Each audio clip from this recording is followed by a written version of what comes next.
Hey, Hyungsoo, it's great to have you back with us. Thank you for inviting me. It's my great pleasure. Hyungsoo, you inspired a lot of students in the course. One of them actually said, "You revived my spirit." I mean, amazing.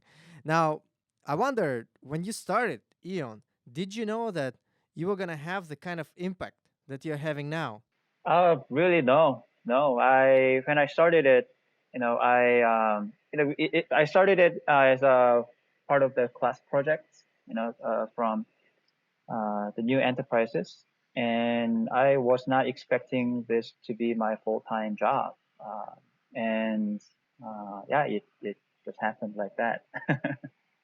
That's the beauty of life. hmm And we have people here who haven't had a chance to view your videos and they don't know a lot about Eon. Can you just, for them specifically, tell more about Eon and what the status is now? Sure.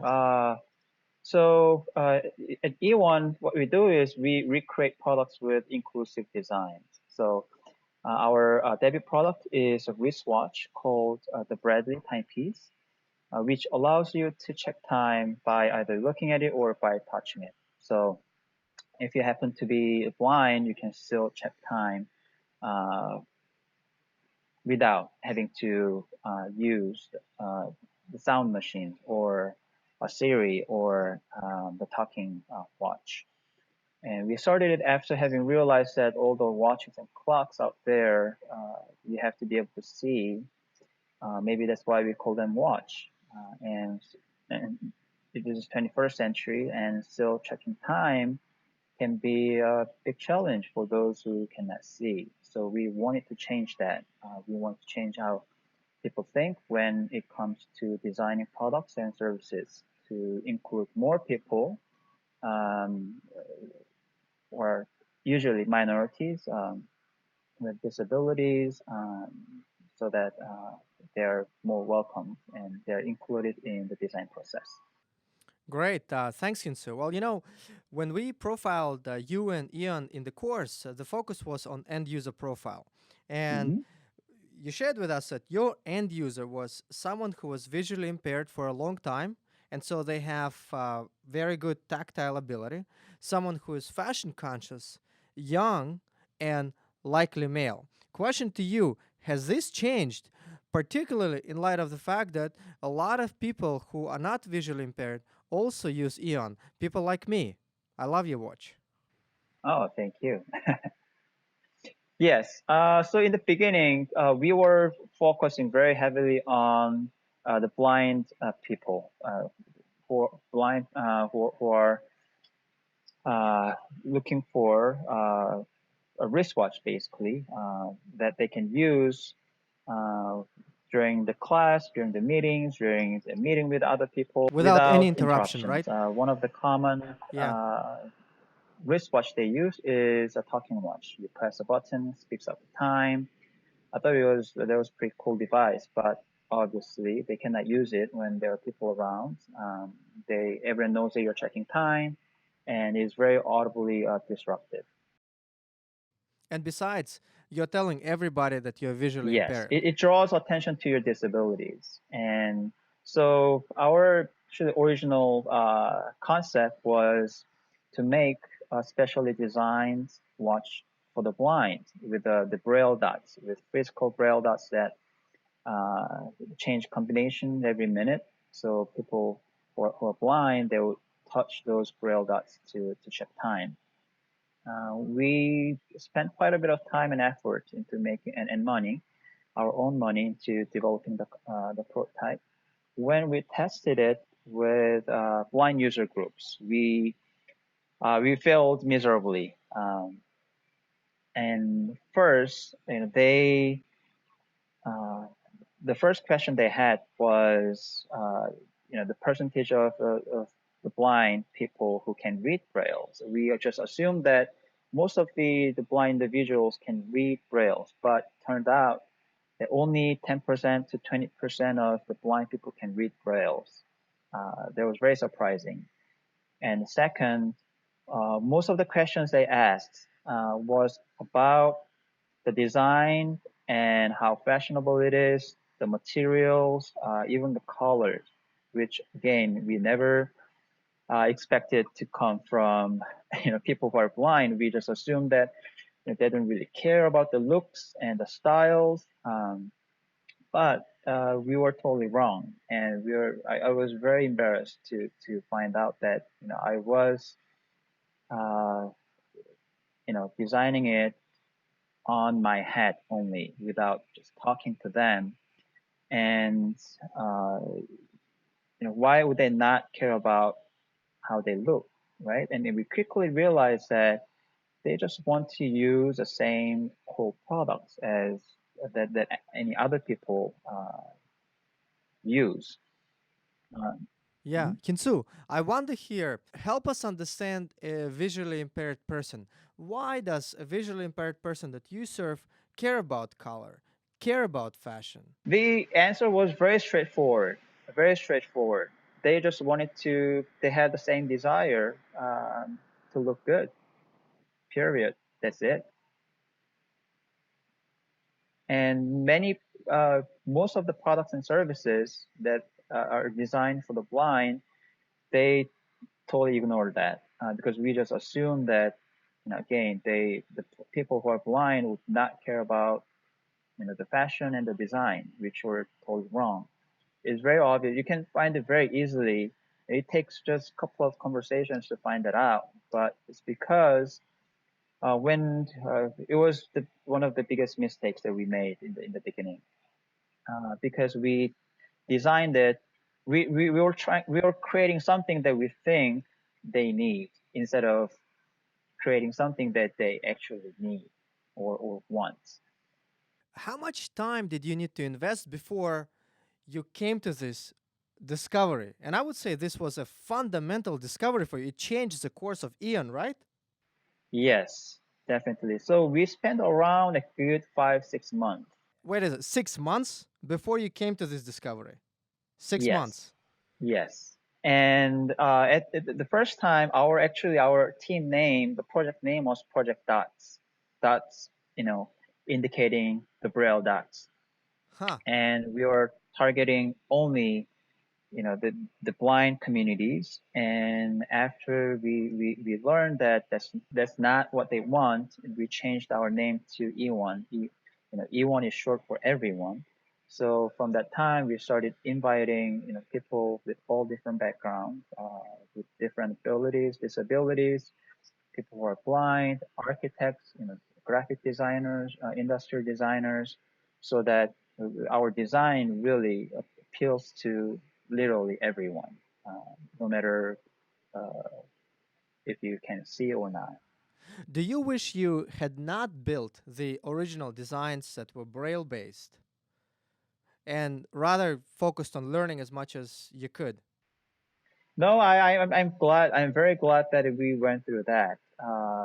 I know it might sound cheesy, but small failures, they encourage you to fail as many as you can and as often as you can. Because of we went through that failure, we learned really really great lessons, which is if you're creating something for someone else, you really have to understand their life, what they think, what they like, what they do, who they hang out with, where do they go on weekends. You really have to be able to demonstrate you understand their lives rather than just creating a product for them after just a couple of survey emails or interviews. Well, here's the challenge that entrepreneurs have, Hyunsu, and that is, I would say the majority understand that it's important to learn about your end user, but Hmm.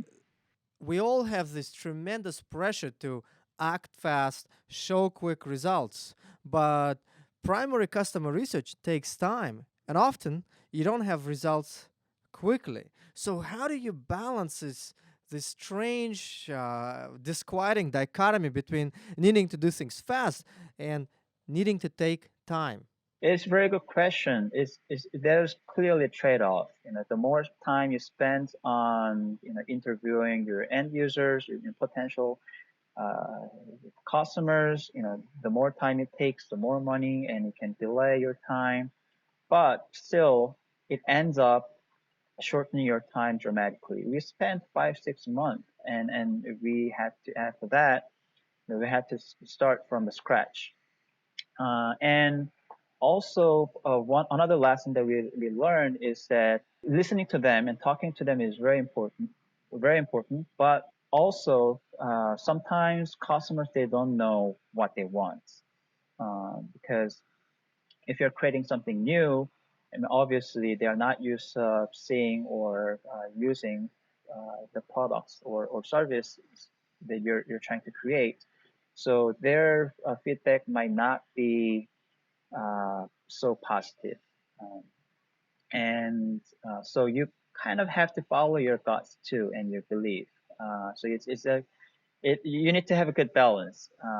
Taking some risk and but yet also taking some objective surveys and interviews with your end users. So you're saying chances are you'll not have really clear information from the user. Correct. How do you make decisions then? I found it more difficult and more difference between their feedback, their feedback on survey, and what they actually uh, think when you interview them.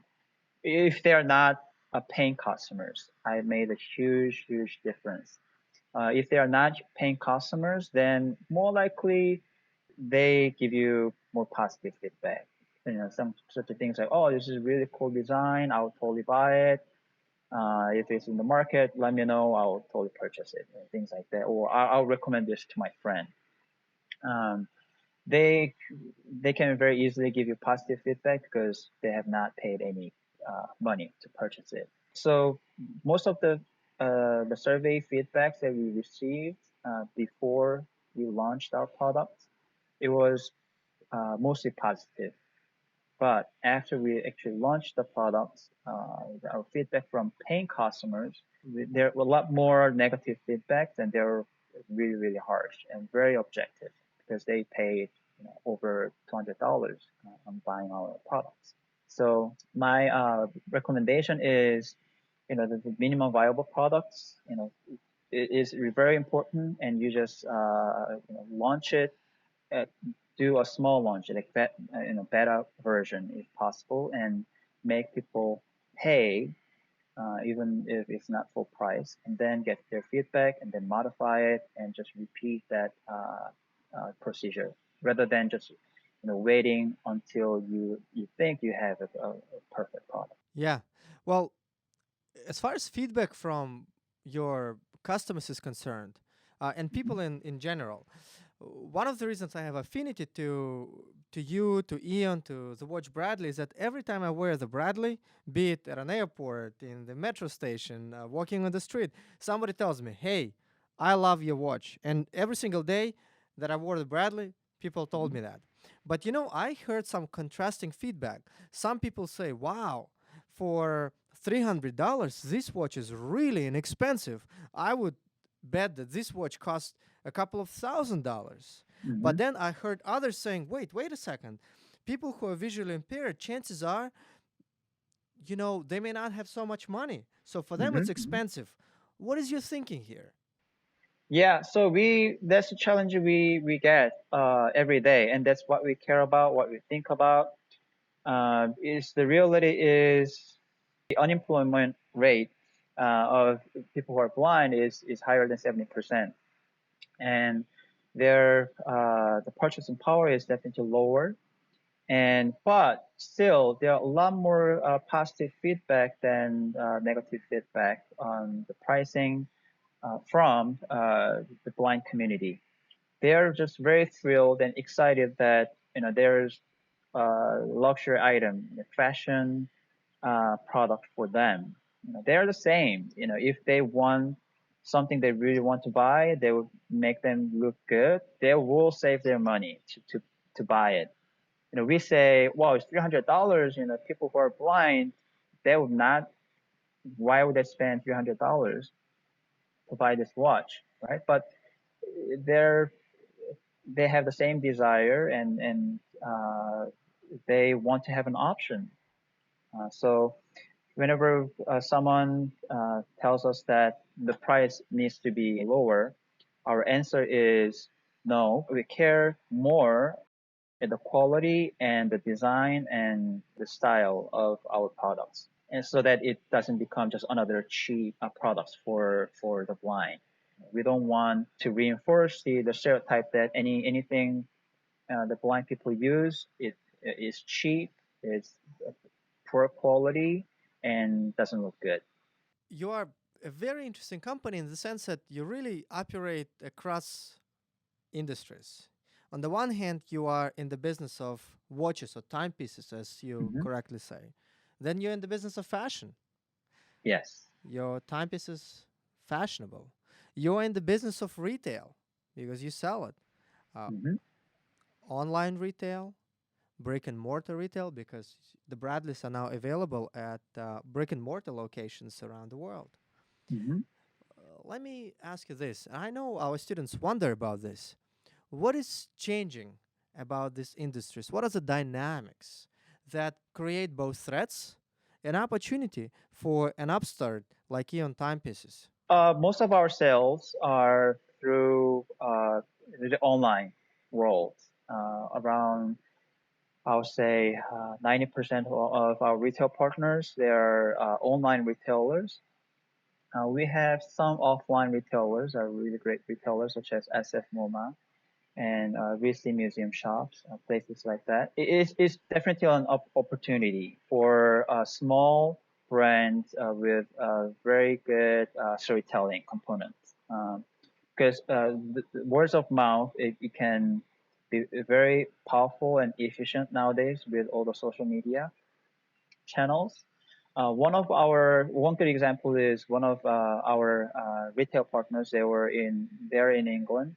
They have three offline shops, and they used to not do any advertisement because they were the first the shops in their town to open in their town.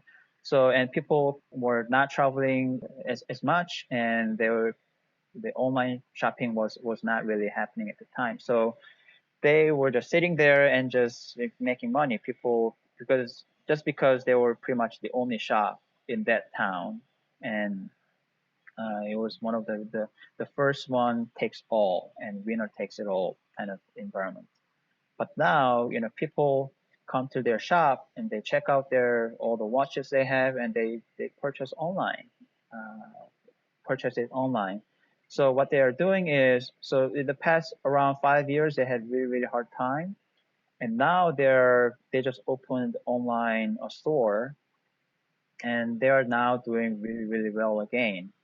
Um, but because they had such a really, really long history, they've been around for more than 100 years. So as soon as, they opened up the online store, people were really, really happy to be able to purchase, watches from them.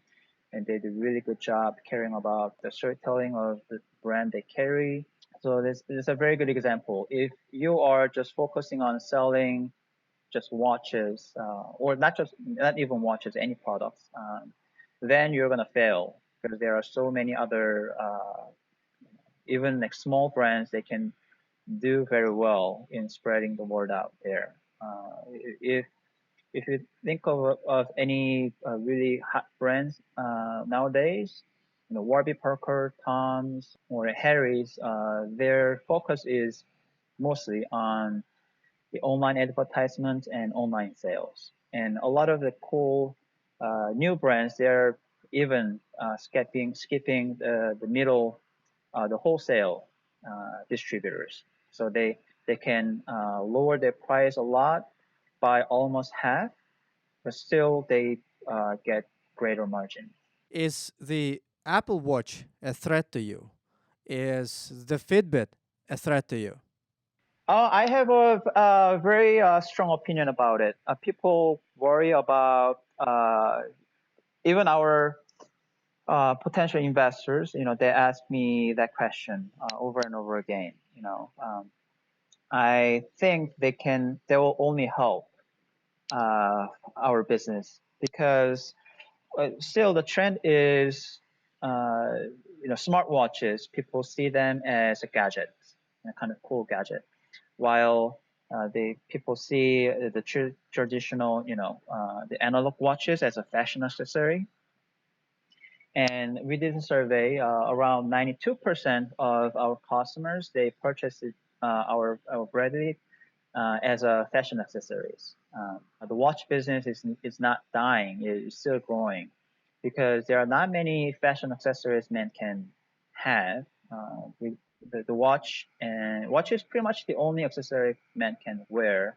To be honest with you, I used to not wear a watch. I could not understand why people have to spend 200 over $200 to buy a watch while you have a cell phone. But I started wearing the wristwatch because I'm creating one. So I was wearing this, and then after a while, couple of months, I realized that if I don't wear a watch, that I feel very naked. I feel very incomplete, especially when I dress up. So now I'm really hooked. I also own. I started buying some other brand watches as well. And I think the people who buy Apple watches, they don't overlap so much with our target customers yet. People who buy Apple watches, they're more like kind of like tech person, like more like gadget lovers. But one thing that you notice with Apple Watch is that Apple Watch is doing really well compared to other smartwatches because it looks like a fashion watch Yeah. instead of Fitbit. Fitbit they just launched a new model that looks like a wristwatch. Hmm. It's a big change from their older versions, which is look like a gadget. That they're realizing that people are still loving watches because it's a fashion accessories, and once they start wearing those like Apple watches and other smart watches that look more like a watch, they will be hooked. So those people out there who used to not wear a wristwatch, I believe they will become a watch wearers. And one thing about people who wear wristwatches is that they tend to have collection. Because before people used to just have one, but nowadays around our price range watches, they tend to have many different watches. It's just as our shoes or our clothing, we own many clothes from many different brands. So I am very positive on the influence of the smartwatches on our business in general. But it's fascinating what a dynamic environment you operate in. And Yeah. in a similar vein, you could also say that in the fashion industry, there is a dynamic sub industry of knockoffs. Hmm. There is a beautiful fashion item. There are knockoff manufacturers that keep their eyes peeled to that stuff.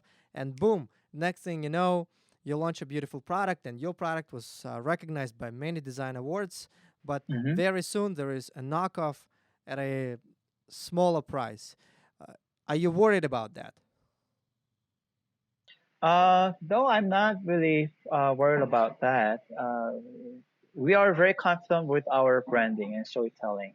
Um, you read many articles about this. People care more and more about why any brand is creating products, their products, instead of what they're doing. Customers they care more about the story behind the brand, and that's why we put great effort on the storytelling components of our brand. We named it after Bradley Snyder, who is the former naval officer, the bomb diffuser. He lost his vision completely while he was serving in Afghanistan in 2011. He stepped on a bomb, unfortunately, and then as a result, he lost his sight completely. And after that, when he came back home in the States, his life was very hard. He realized that it's not because his life was hard, not because of the fact that he is now blind, but because of how people treat him. You know, because of the stereotypes and misconceptions people have towards the blind, and he realized that those are the biggest obstacles for him. So he decided to compete in the Paralympics in London the following year. And what really inspired us was in the same day as he lost his vision, which was September 7th, exactly 1 year after the accident, he won his first gold medal. And he competed in the Paralympics to show that he is still a very capable person. He's not any different.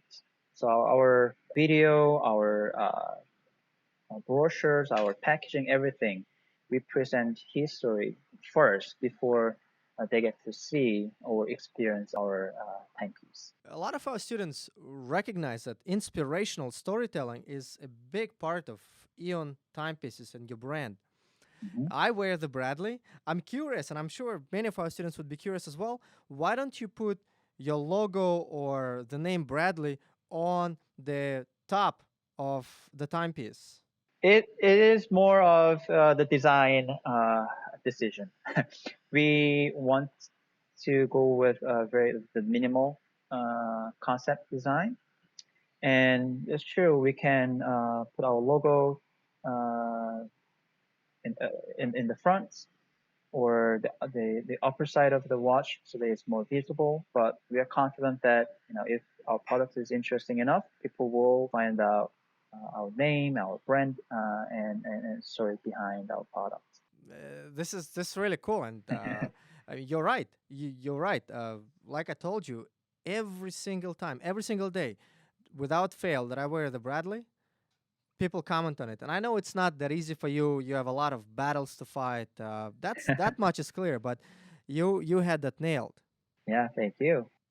Well, Hyungsoo, it's been 2 years since we profiled you in the course, and Hmm. our students would wonder what the last 2 years have been for you. What have been some of the challenges and really the big lessons that you learned, things that you know now that you didn't know then, and that you can share with our students for their benefit? The biggest lesson is, Bill. He also very emphasizes a lot during the class. The idea and product itself, it is just a starting point. Um, People think that just assume that if you have a great idea and if you have a great product, then you will be successful. You think, but no, I had the same thought, and it's all about how you approach your customers and how you market it, how you brand it. People don't come to you uh, just out of sudden. You really have to work hard. It's all about the presentation, how you present it, and how you find your first customer, and then how you work it from your first customers to rest of the population. This is awesome. Well, Hinsu, I want to thank you for coming and doing this podcast.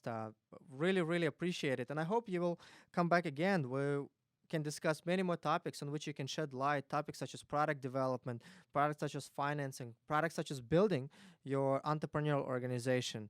And I hope we find an opportunity and you'll have interest to do that. Thank you very much. I'm really more than happy to share my experience, and hopefully there will be some other opportunities in the future as well to talk about some other things that I went through. Awesome. Well, I want to wish you a great July 4th weekend. Celebrate, enjoy being with your family, and as always, enjoy the summer. Okay, same to you. All right, Kinsu, take care. Take care. Bye.